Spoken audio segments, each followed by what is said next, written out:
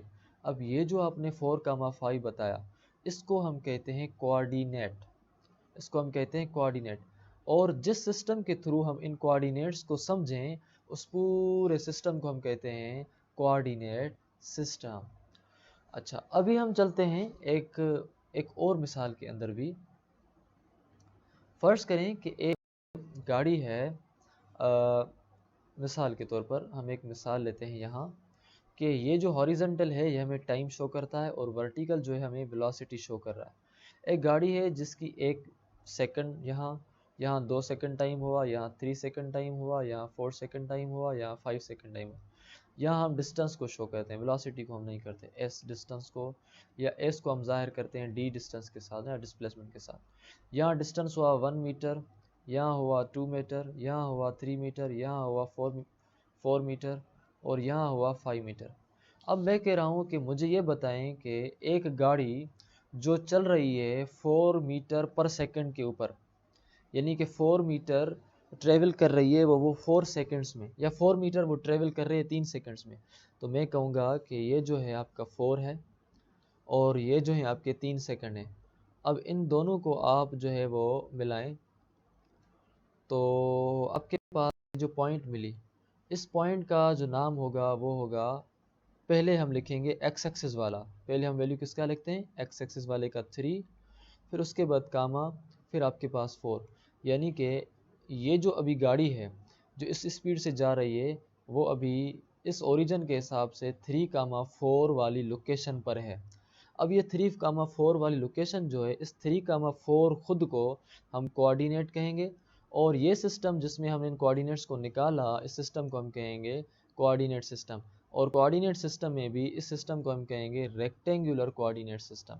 इसी तरीके से अगर हम कार्टेशियन कोऑर्डिनेट सिस्टम की तरफ जाते हैं तो वहाँ हम क्या जाहिर करेंगे, इस तरह आपके पास ये कार्टेशियन कोऑर्डिनेट सिस्टम है, तो उसके अंदर हम इस चीज़ को किस तरह ड्रा करेंगे, अभी हम इस चीज़ को समझते हैं। मिसाल के तौर पर आपके पास ये है, कुछ इस तरह आपके पास एक पॉइंट है, और उसके बाद आपके पास बिल्कुल सीधी यूँ पॉइंट है, और इस तरह आपके पास बिल्कुल यूँ सीधी पॉइंट है। अब ये जो आपका है इसको हम कार्टेशियन कोऑर्डिनेट सिस्टम कहेंगे, क्योंकि यहाँ भी हमारी 90 एंगल डिग्री बन रही है, और यहाँ भी 90 डिग्री बन रही है, और यहाँ भी 90 डिग्री बन रही है। तो जब x के हिसाब से y और z, अब हमने यहाँ एक पॉइंट बना दी, या हम पॉइंट्स के नाम भी दे दें 1, ये 2, ये 3, ये 4, ये 5, ये 6, ये 7। इसी तरह x एक्सिस में 1, 2, 3, 4, 5, 6। इसी तरह z एक्सिस में भी 1, 2, 3, 4, 5 एंड ये 6। अब मैं कह रहा हूँ कि एक पॉइंट है यहाँ, मुझे आप इस पॉइंट की लोकेशन बता दें, आखिर इस पॉइंट की जो लोकेशन है वो क्या होगी। ठीक है जी, अब आप मुझे इस पॉइंट की लोकेशन किस तरह बताएंगे। आप कहेंगे कि सर ये जो पॉइंट है ये वाई एक्सिस के हिसाब से 5 के सामने, ये जो पॉइंट है ये एक्स एक्सिस के हिसाब से 3 के सामने। अब जेड एक्सिस यहाँ अगर यहाँ जा रहा है तो जेड एक्सिस का जो नेगेटिव है वो ज़ाहिरी बात है यहाँ भी जाएगा। अगर वाई एक्सिस ऊपर पॉजिटिव में है तो वाई एक्सिस का नेगेटिव इधर भी जाएगा, एक्स एक्सिस का नेगेटिव इधर भी जाएगा। तो वाई एक्सिस जेड एक्सिस का जो है यह -1, ये -2, ये -3, ये -4, ये -5, ये -6, ये -7। तो जेड एक्सिस के हिसाब से हम -6 पॉइंट पर हैं। पहले मुझे एक्स एक्सिस की पॉइंट कौन सी यहाँ मिल रही है, 3, और उसके बाद आप मुझे बताएं वाई एक्सिस की कौन सी पॉइंट हमें यहाँ मिल रही है, वो है 5, और जेड एक्सिस की कौन सी मिल रही है, -1, -2, -3, -4, -5, -6। तो मतलब ये हुआ कि -6 हमें जो है वो जेड एक्सिस की पॉइंट मिल रही है।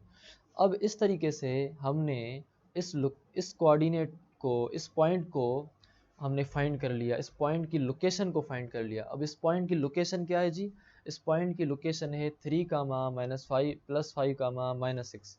अब आप कोऑर्डिनेट सिस्टम के अंदर डायरेक्ट जाके वहाँ इसको ढूंढ सकते हैं कि ये फलां पॉइंट पर होगा।